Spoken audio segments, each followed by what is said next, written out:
If we could travel at 1 light-year per second, where would we end up? The speed of light, the known limit for object motion, is about 300,000 kilometers per second. If we could reach the speed of light and go around the Earth 7 times in a second. So let's speed it up to 1 light-year per second.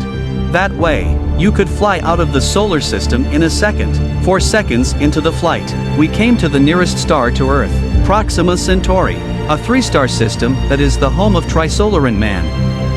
When we fly for 8 seconds, we reach Sirius, the brightest star in the night sky. After 10 minutes of flight, we arrive at Kepler 22b, the most hospitable exoplanet for human life.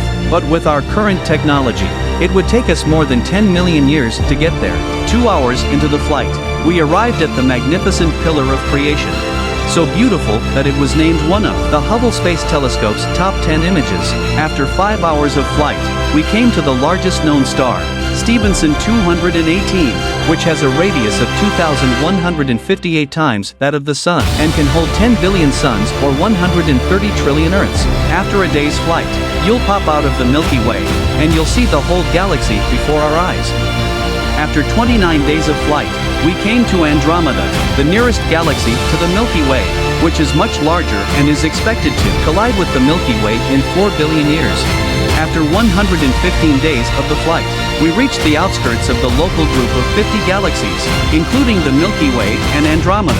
After 3 years of flight, it turns out that the local group is just part of a much larger cluster of galaxies, the female supercluster.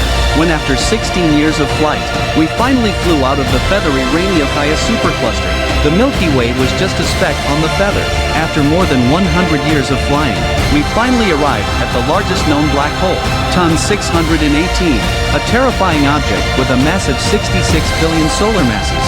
After more than 1,000 years of flight, we reached our final destination, the known observable edge of the universe, which is about 46.5 billion light-years from Earth. But that's not the actual edge of the universe, just as far as we can see. Some scientists think there may still be a vast expanse of space beyond. Even at such high speeds, we can't touch the physical edge of the universe. It is conceivable that the human in the whole universe is how small.